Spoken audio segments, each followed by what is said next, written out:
రామచంద్రపురం నియోజకవర్గం కె గంగవరం మండలం కోటిపల్లిలోని వరద ప్రభావిత ప్రాంతాలలో ఆదివారం రాష్ట్ర వ్యవసాయ, మార్కెటింగ్, పశుసంవర్ధక శాఖ, మత్స్యశాఖ మంత్రి అచ్చెన్నాయుడు, రాష్ట్ర హోం వ్యవహారాల శాఖ మంత్రి వంగలపూడి అనిత, రాష్ట్ర కార్మిక శాఖ మంత్రి వాసంశెట్టి సుభాష్ పర్యటించారు.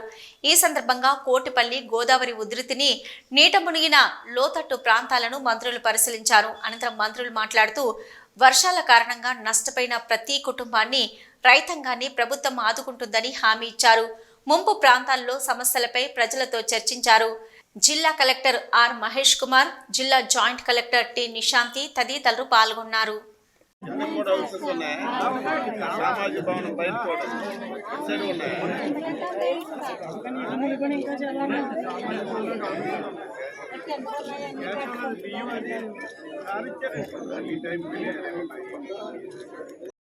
ఈ ముంపు గ్రామాలని అదేవిధంగా ఎక్కడైతే గోదావరి పరివాహక ప్రాంతాల్లో ఉన్న ముంపు ప్రదేశాలన్నింటినీ కూడా పరిశీలించి రమ్మని, అక్కడ ఉన్న ప్రజలకి భరోసా కల్పించమని, రైతులను ఆదుకోమని గౌరవ చంద్రబాబు నాయుడు గారు నిన్న ఈరోజు కలిపి ఒక మంత్రుల బృందాన్ని అయితే మమ్మల్ని అందరినీ కూడా పంపించడం జరిగింది. అందులో భాగంగానే గౌరవ అచ్చెన్నాయుడు గారు, అగ్రికల్చర్ మినిస్టర్ గారు, నేను, అదేవిధంగా మన ఇక్కడ లోకల్ మినిస్టర్స్ అయిన ఇరిగేషన్ మినిస్టర్ గారు మన నిమ్మల రామానాయుడు గారు, అదేవిధంగా లోకల్ మినిస్టర్స్ దుర్గేష్ గారు, ఇక్కడ సుభాష్ గారు అందరూ కలిపి ఇంచుమించుగా నిన్న మార్నింగ్ నుంచి ముంపు ప్రాంతాలని, రీహాబిలిటేషన్ సెంటర్స్ని అన్నింటినీ కూడా పరిశీలించడం జరిగింది. ఎక్కడైతే ముంపు గ్రామాలు ఉన్నాయో ఆ ముంపు గ్రామాల ప్రజలందరినీ తీసుకొచ్చి సురక్షిత ప్రాంతాలకు తీసుకురావడం, అక్కడ వాళ్ళకి ఎటువంటి ఇబ్బందులు లేకుండా చూసుకునే బాధ్యత కూడా గవర్నమెంట్ తీసుకుంది. డిజాస్టర్ మేనేజ్మెంట్ నుంచి అదేవిధంగా గవర్నమెంట్ నుంచి కూడా ఫుల్ఫ్లెజ్డ్గా వాళ్ళకి ఎటువంటి ఇబ్బంది లేకుండా వాళ్ళకి ఏదైతే లైవ్లీహుడ్కి కావాలో వాటన్నిటినీ కూడా 25 కేజీలు బియ్యం, అదేవిధంగా పప్పులు, ఉప్పులు అన్నీ కూడా వాళ్ళకి కావాల్సిన సరంజామా అంతా కూడా ఇచ్చి వాళ్ళు ఆదుకోవడం జరిగింది. అదేవిధంగా కొంతమందికి అయితే వండుకోలేని పరిస్థితులు ఉన్న వాళ్ళందరికీ కూడా భోజనాలు కూడా 3 పూట్ల భోజనాలు ఏర్పాటు చేసి వాళ్ళందరికీ కూడా అకామిడేషన్ కూడా ఇవ్వడం జరిగింది. అవి కాకుండా మేమందరం కూడా చాలా ముంపు ప్రాంతాలు చూసాం, చాలా వ్యవసాయ ఆధారిత గ్రామాలు కూడా తిరిగాము. అక్కడ మనం చూస్తే అన్ని పంట పొలాలకు కూడా ఇంచుమించుగా చెప్పాలంటే పూర్తిగా నేలమట్టం అయిపోయి మునిగిపోయి, ఈ టైంలో అంటే ఉడిచిన తర్వాత వితిన్ 45 డేస్కి పంటలు కూడా చాలా ప్రాబ్లంగా ఉన్నాయి. వాటిని తిరిగి మళ్ళీ రిజిస్టోర్ అయ్యే పరిస్థితి లేదు. వాటన్నిటికీ కూడా పంట నష్టం గవర్నమెంట్ చెల్లించాలి, రైతులను కూడా ఆదుకోవాలి. అదేవిధంగా ఎక్కడెక్కడైతే ఇరిగేషన్ వర్క్స్ ఎక్కడెక్కడైతే పెండింగ్ ఉన్నాయో అవన్నీ కూడా కలెక్టర్ గారితో మాట్లాడడం జరిగింది. ఇక్కడికి నేను వచ్చిన తర్వాత మనకి కోటిపల్లి ఈ రీచ్ ఇదంతా కూడా చూసిన తర్వాత కూడా సుమారుగా వాటర్ కూడా చాలా ఎక్కువగా, అంటే ఆల్రెడీ సెకండ్ వార్నింగ్లో ఉంది ఇక్కడ గోదావరి. థర్డ్ వార్నింగ్ వచ్చేసరికి మళ్ళీ ఇబ్బంది పడతాం. ఇబ్బంది పడకుండా ఒకవేళ ఇన్ కేస్ థర్డ్ వార్నింగ్ కనుక జరిగితే అక్కడున్న ప్రజలు ఏ పరివాహక ప్రాంతాలకి అంటే మ్యాక్సిమం ఎక్కడికి బయటికి తరలించాలి అని ఆలోచించడమే కాకుండా ప్రెగ్నెంట్ లేడీస్ని కూడా ఎస్పెషల్లీ ఒక సపరేట్ చేసి వాళ్ళు నియర్ బై పిహెచ్సిస్కి పంపించడం, బెడ్ రిడెన్ ఉన్న ఓల్డ్ పీపుల్ని కూడా అందరినీ పంపించడం అన్నీ కూడా జరిగినాయి.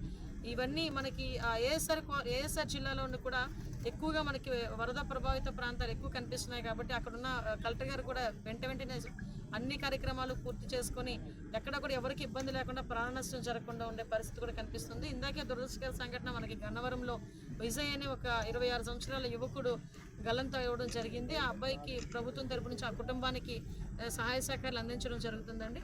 ముఖ్యంగా ఇక్కడ చూసాము, ఇక్కడికి వచ్చేసరికి మొత్తం ఆ గట్టు కూడా చాలా ఇబ్బంది పడే పరిస్థితి. ఇక్కడున్న ప్రజలు కూడా చెప్పడం ఏంటంటే అది కనుక ఏదైనా ప్రాబ్లం జరిగితే మేము అందరూ మునిగిపోతాము అని చెప్పి వాళ్ళందరూ కూడా భయపడుతున్నారు.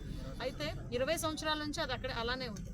విషయం ఏంటంటే ఇక్కడికి వచ్చిన తర్వాత నేను ఒకటైతే అబ్జర్వ్ చేశాను, లాస్ట్ 5 సంవత్సరాలు కూడా ఇలాగే వరదలు వచ్చినా కూడా ఎవరు కూడా ఏ రోజు ఇక్కడికి వచ్చి కనీసం వచ్చి రాజకీయ నాయకులు కానీ, మంత్రులు కానీ, లోకల్ ఎమ్మెల్యేస్ కానీ వచ్చి చూసిన సందర్భాలు కూడా లేవు. సో మేము ఎక్కడ మ్యాక్సిమం ఇక్కడికి మేము అందరం కూడా మంత్రుల బృందం వచ్చి ఎప్పుడైతే చూసామో ప్రజలకు ఒక భరోసా వచ్చింది, ప్రజలకు ఒక నమ్మకం వచ్చింది. ఆ నమ్మకం బేస్ చేసుకుని ఇప్పుడు ఎస్సీ గారిని అడిగాను, ఏంటి దాని పర్మనెంట్ సొల్యూషన్ అని అడిగితే కంపల్సరీగా దానికి వాల్ కట్టడానికి మనకి 57 కోట్లు అవుతుందండి ఎస్టిమేషన్ వేసి పంపించామన్నారు. డెఫినెట్గా అది డిజాస్టర్ మేనేజ్మెంట్ నుంచా లేకపోతే మనకి సెంట్రల్ గవర్నమెంట్ ఏటంలో ఎస్పెషల్గా ఈ 2 జిల్లాల వాళ్ళకి డెఫినెట్గా, అంటే 2 ఉమ్మడి జిల్లాల వాళ్ళకి అదేవిధంగా అల్లూరి సీతారామరాజు జిల్లాకి కూడా కంపల్సరీగా ప్రతి సంవత్సరం ఈ వరద అనేది వస్తూనే ఉంటుంది. ఈరోజు వచ్చే మొత్తం 36 మటర్లు జరిగినాయని చెప్తున్నాడు. అట్ ద సేమ్ టైం మొత్తం మా క్యాబినెట్ మినిస్టర్లు అయితే కానీ, ఎమ్మెల్యేలు కానీ ఒకటే మాట్లాడుతూ ఉన్నాం అందరం కూడా. ఆ 36 పేర్లు చనిపోయిన వాళ్ళ పేర్లు ఇవ్వమని ఇప్పుడు వరకు ఇవ్వకపోగా మన ఢిల్లీలో అడిగిన ప్రశ్నలకి 36 పేర్లు ఏంటంటే టైం అయిపోయిందని చెప్పి వెళ్ళిపోవడం జరిగింది. ప్రజాస్వామ్యాన్ని అలాగే ప్రజాధనాన్ని దుర్వినియోగం చేసిన వ్యక్తి ఎవరైనా ఉంటే అది మొన్న జరిగిన ప్రభుత్వం జగన్మోహన్ రెడ్డి గారు నాయకత్వంలో మరి 5 ఏళ్ళు కూడా ప్రజాధనాన్ని విచ్చలవిడిగా దుర్వినియోగం చేశారు. ఫర్ ఎగ్జాంపుల్ రిషికొండ తీసుకోండి. ఆ రిషికొండలో సుమారు 500 కోట్లను పెట్టి ప్యాలెస్ నిర్మించడం జరిగింది. అది ఎవరికి ఉపయోగం? మళ్ళీ దానికి ఒక పెద్ద బాత్రూమ్, ఆ బాత్రూమ్కి కమ్మౌట్ 35 లక్షలు. మళ్ళీ ఆయన దాని మీద కూర్చొని సీవ్యూ కావాలి, ఆయనకి అద్దాలు పెట్టించారు సీవ్యూ చూసుకోవడానికి. అవన్నీ చూస్తే కానీ ఆయనకి రాదా ఏంటో తెలియదు. కానీ ఏదేమన్నప్పటికీ ప్రజాధనాన్ని దుర్వినియోగం చేశారంటానికి చిన్న ఉదాహరణ మాత్రమే. ఏదేమన్నప్పటికీ మొన్న గతంలో చెప్పేవారు సింహం సింగల్గా వస్తుందని. మొన్న కూడా అదే పాఠం పాడారు. మరి ఆ సింహం ఇంకా ప్రజలు జాలిపడి 10 మంది ఎమ్మెల్యేలు ఇచ్చారు. మరి రావాలి కదా అసెంబ్లీలో వాళ్ళు చేసిన అవినీతికి సమాధానం చెప్పాలనే భావంతో రాకుండా ముఖం చాటేసిన వ్యక్తి ఈరోజు ఈ రాష్ట్ర పరిపాలన వచ్చేయాలని చెప్పి కథలల్లుతూ ఉన్నారు. ప్రజలెవరో గుర్రులు కాదు.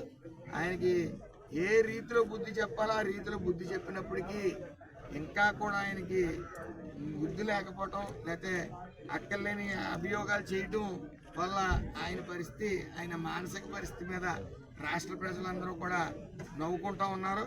ఆయనకి ఈ రోజు కూడా చెప్తా ఉన్నాం అందరం, ఆయనకి దమ్ము ఉంటే, ఆయన నిజాయితీ పరుడే అయి ఉంటే మరి ఆ 36కు ఎవరైతే 36 మంది వైసీపీ కార్యకర్తలు చంపేసామని అంటున్నారో కనీసం 10 పేర్లన్నా చెప్పాలని అందరం కోరుతూ ఉంటాం.